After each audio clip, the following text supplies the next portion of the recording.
ಬೆಳಗ್ಗೆ ಎದ್ದ ತಕ್ಷಣ ಪ್ರತಿಯೊಬ್ಬರ ಕೆಲಸ ಏನು ಅಂದ್ರೆ ಅದು ಟೂತ್ ಪೇಸ್ಟ್ ತಗೊಂಡು ಹಲ್ಲನ್ನು ಉಜ್ಜುವುದು. ಕೆಲವೊಬ್ಬರು ಬೇರೆ ಬೇರೆ ಬ್ರ್ಯಾಂಡ್ಗಳ ಟೂತ್ ಪೇಸ್ಟ್ ಗಳನ್ನು ಬಳಕೆ ಮಾಡುತ್ತಾರೆ ಮತ್ತು ಇನ್ನು ಕೆಲವರು ಬೆಲೆ ಕಡಿಮೆ ಇರುವ ಟೂತ್ ಪೇಸ್ಟ್ ಅನ್ನು ಖರೀದಿ ಮಾಡುತ್ತಾರೆ ಮತ್ತು ಇನ್ನು ಕೆಲವರು ಬ್ರ್ಯಾಂಡ್ ನೋಡಿ ಆ ಟೂತ್ ಪೇಸ್ಟ್ ಅನ್ನು ಖರೀದಿ ಮಾಡುತ್ತಾರೆ.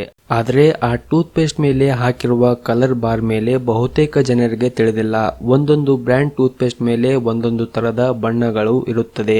ಈ ಟೂತ್ ಪೇಸ್ಟ್ ನಲ್ಲಿ ಇರುವಂತಹ ಬಣ್ಣದ ಬಾರ್ಗಳನ್ನು ನೋಡಿಕೊಂಡು ಅದರಲ್ಲಿ ಯಾವೆಲ್ಲ ಪದಾರ್ಥಗಳನ್ನು ಹಾಕುತ್ತಾರೆ ಎಂಬುದನ್ನು ತಿಳಿದುಕೊಳ್ಳಬಹುದು. ಆದರೆ ಎಲ್ಲಾ ಕಂಪನಿಗಳು ಟೂತ್ ಪೇಸ್ಟ್ ಗೆ ಏನೇನು ಪದಾರ್ಥವನ್ನು ಹಾಕಿರ್ತಾರೆ ಎಂಬುದನ್ನು ಹೇಳಲಾಗುವುದಿಲ್ಲ. ಕಂಪನಿಗಳು ಬಣ್ಣದ ಗೆರೆ ಮೂಲಕ ಟೂತ್ ಪೇಸ್ಟ್ ಗೆ ಏನೇನು ವಸ್ತುಗಳನ್ನು ಬಳಸಿದ್ದಾರೆ ಎಂಬುದನ್ನು ಹೇಳುತ್ತಾರೆ.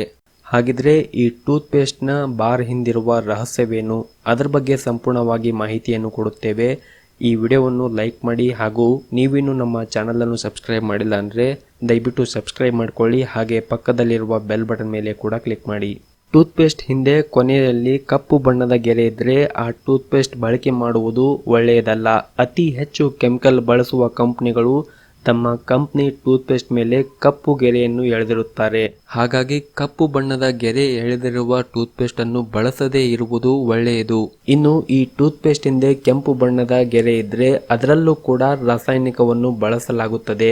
ಆದರೆ ಕಪ್ಪು ಬಣ್ಣದ ಗೆರೆಯುಳ್ಳ ಟೂತ್ ಪೇಸ್ಟ್ ಗಿಂತ ಇದು ಒಂದ್ ಸ್ವಲ್ಪ ಬೆಟರ್ ಅಂತಾನೆ ಹೇಳ್ಬೋದು. ಇದರಲ್ಲಿ ರಾಸಾಯನಿಕ ವಸ್ತು ಜೊತೆಗೆ ನೈಸರ್ಗಿಕ ವಸ್ತುಗಳನ್ನು ಸೇರಿಸಲಾಗಿರುತ್ತದೆ. ಇನ್ನು ನೀಲಿ ಬಣ್ಣದ ಗೆರೆ ಇರುವ ಟೂತ್ ಪೇಸ್ಟ್ ಬಳಕೆಗೆ ಒಳ್ಳೆಯದು. ಇದರಲ್ಲಿ ನೈಸರ್ಗಿಕ ವಸ್ತುಗಳ ಜೊತೆಗೆ ಔಷಧೀಯ ತತ್ವಗಳು ಕೂಡ ಇರುತ್ತದೆ. ಇದು ನಿಮ್ಮ ಹಲ್ಲುಗಳನ್ನು ಸ್ವಚ್ಛವಾಗಿ ಹಾಗೂ ಹೊಳೆಯುವಂತೆ ಮಾಡುವ ಜೊತೆಗೆ ಬೇರೆ ಬೇರೆ ರೋಗಗಳನ್ನು ದೂರ ಮಾಡುತ್ತದೆ. ಇನ್ನು ಕೊನೆಯದಾಗಿ ಹಸಿರು ಬಣ್ಣ ಗೆರೆ ಇರುವ ಟೂತ್ ಪೇಸ್ಟ್. ಹಸಿರು ಬಣ್ಣ ಗೆರೆ ಏಕೆ ಇರುತ್ತದೆ ಅಂದ್ರೆ ಇದರಲ್ಲಿ ಕೇವಲ ನೈಸರ್ಗಿಕವಾಗಿ ಸಿಗುವಂತಹ ಗಿಡಮೂಲಿಕೆಗಳನ್ನು ಬಳಸಲಾಗಿರುತ್ತದೆ. ಕೆಂಪು ಮತ್ತು ನೀಲಿ ಗೆರೆ ಇರುವ ಟೂತ್ ಪೇಸ್ಟ್ ಬಳಕೆಗಿಂತ ಹಸಿರು ಬಣ್ಣ ಗೆರೆ ಇರುವ ಟೂತ್ ಪೇಸ್ಟ್ ಬಳಕೆ ಬಹಳ ಒಳ್ಳೆಯದು. ಯಾಕೆಂದ್ರೆ ಇದರಲ್ಲಿ ಕೇವಲ ಗಿಡಮೂಲಿಕೆಯಿಂದ ತಯಾರಿಸಲಾಗಿರುತ್ತದೆ. ಹಾಗಾಗಿ ಇದು ಹಲ್ಲಿನ ಆರೋಗ್ಯಕ್ಕೆ ತುಂಬಾ ಒಳ್ಳೆಯದು. ಈ ವಿಡಿಯೋದಲ್ಲಿ ತಿಳಿಸಿರುವ ಮಾಹಿತಿ ನಿಮಗೆ ಇಷ್ಟವಾದರೆ ಈ ವಿಡಿಯೋನ ಲೈಕ್ ಮಾಡಿ ಹಾಗೂ ತಪ್ಪದೇ ಶೇರ್ ಮಾಡಿ. ಮತ್ತು ನೀವು ಯಾವ ಬಣ್ಣ ಗೆರೆಯುಳ್ಳ ಟೂತ್ ಪೇಸ್ಟ್ ಅನ್ನು ಬಳಕೆ ಮಾಡುತ್ತೀರಾ ಅಂತ ತಪ್ಪದೇ ಕಮೆಂಟ್ ಮಾಡಿ. ಧನ್ಯವಾದಗಳು.